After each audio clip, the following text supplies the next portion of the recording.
morning, children. Today we are going to learn solutions in chemistry, lesson 9. Now, solutions, you are going to know about what the definition of the solution, and then what are the types of the solution, then what is solubility, factors affecting the solubility. Now, I have taken here 3 glasses of water and 3 other substances.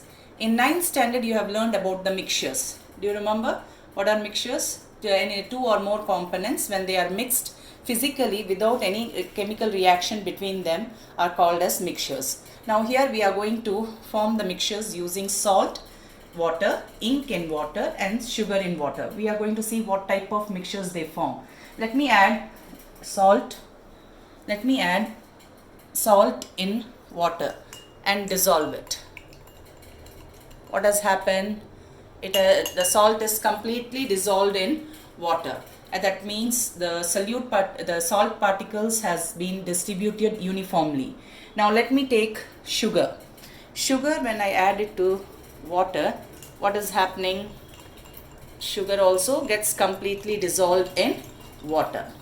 So that means sugar particles has uniformly distributed throughout the water. Now another example, let me take ink and just add it to water and stir it. What has happened? The ink also has completely dissolved in water. Now here we see that in this mixture, the component, the substance salt, ink and sugar, which are not chemically reacting with water but get uniformly distributed throughout the water. This is called as homogeneous mixture. Now what are these homogeneous mixtures actually? Now we have come to the main part, that is solution. Solution is a homogeneous mixture of 2 or more chemically non-reactive substances.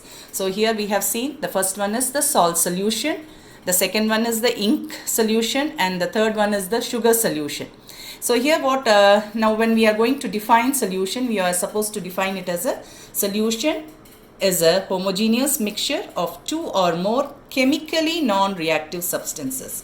Okay, now when we are talking about solutions, there are 2 major components of solution, solute and solvent.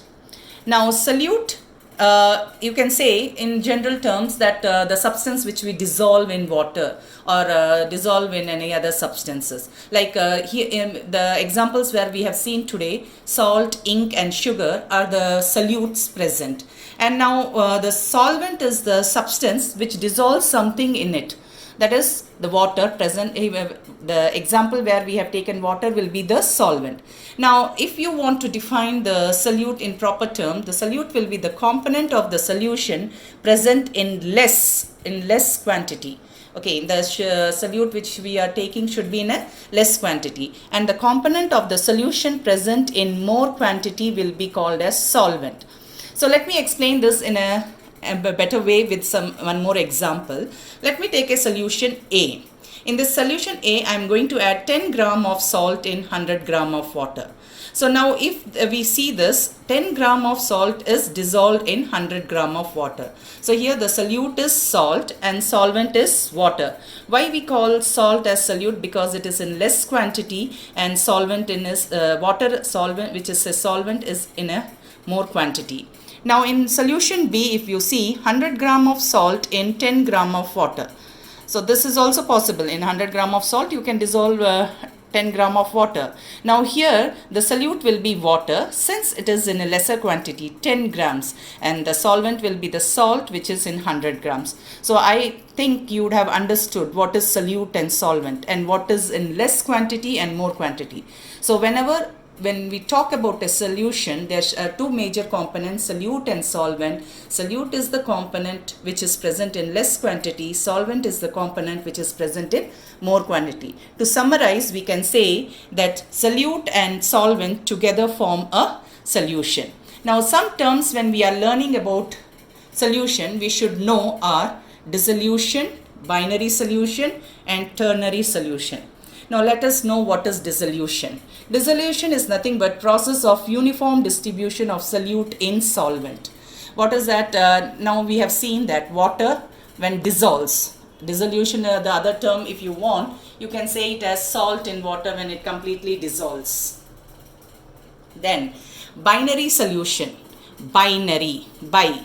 You would have heard about this bi. It means two. Like if you take a bicycle as an example, why do we call it as bicycle? Because there are two wheels present in it. The same manner, when we say binary solution, it will consist of two components. What is that? Two components. So the two components are a solute and a solvent. You can take the example as salt in water. Salt in water. Okay. Now the third one is the ternary solution. Ternary solution. Ternary, it is nothing but the tricycle. When we say, you would have seen the babies cycling the tricycle. Why we call it as tricycle? Because they will have three wheels in it. So this type of, in the same manner, the solution consisting of three components are called as trinary solutions, where two components will be solute and a solvent will be present. So here example, you can take it as salt and sugar in water. So this is the introduction. Now what about the solution? When you are going to talk about, we are going to talk about the types of solution. In the next video we will see what are the types of solution.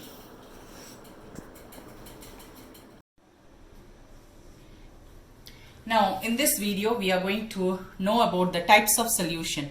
The types of solution can be categorized under three categories. First one is based on the physical state of solute and the solvent.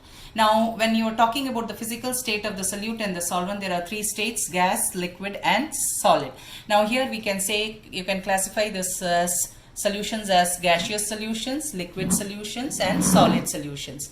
Now when we are talking about the gaseous solutions, the solvent is the gas and the solute is we can have gas, liquid and solid. So let us take the first example, first category, gas in gas. So example is air, where you have carbon dioxide, oxygen, nitrogen as a mixture. And there is another example, mixture of helium, oxygen gas, which is used by the deep sea divers. You would have heard about them. Now the next one is liquid in gas, where the solute is liquid and the solvent is the gas. Now this is examples are mist, fog and cloud, where the water vapor is hanging in the air. Okay, next solid gas. When we are talking about solid in gas, you can have the example as smoke and dust storm. In smoke, the solid particles are nothing but the carbon particles in carbon dioxide gas, and dust storm, we know the dust particles in air. Now come to the next type of solution, liquid solution, where the solvent is the liquid and the solute is in all the three states. Now when you talk about gas in liquid, example is foam, carbon dioxide in water, that is soda water, or you can say any fizzy drinks. Then the next one is liquid in liquid. You can have any liquid which is dissolving in water as an example. I have taken ethyl alcohol in water. Now the next third one is solid in liquid. Any solid substance which dissolves in water will be forming this type of solution, liquid solution. So we can take example as salt in water or sugar in water, anything. Now the third one is solid solution. Now here the solvent is the solid and the solute are three different states: gas, liquid and solids. Now when we take the first one, gas and solid, the example is sponge, cake and bread. The next one is liquid in solid, jelly, cheese and mercury in sodium. Now mercury in sodium is also called as amalgam. Now the third one is the solid in solid, where you have gemstones, alloys. Alloys, you know that it is a homogeneous mixture of two or more metals. So here I have taken example as copper in gold. So we see that here the primary factor which determines the characteristics of the solution is physical state of the solute and solvent. The next classification which we are going to talk about is the based on type of solvent. The type of solvent, what type of solvent we are going to use. Now here we have the solution can be classified as aqueous solution, non-aqueous solution. Now when we are talking about aqueous, you would have heard about aquatic animals. Which animals are called as aquatic animals? the animals which live in water. So aqua means water.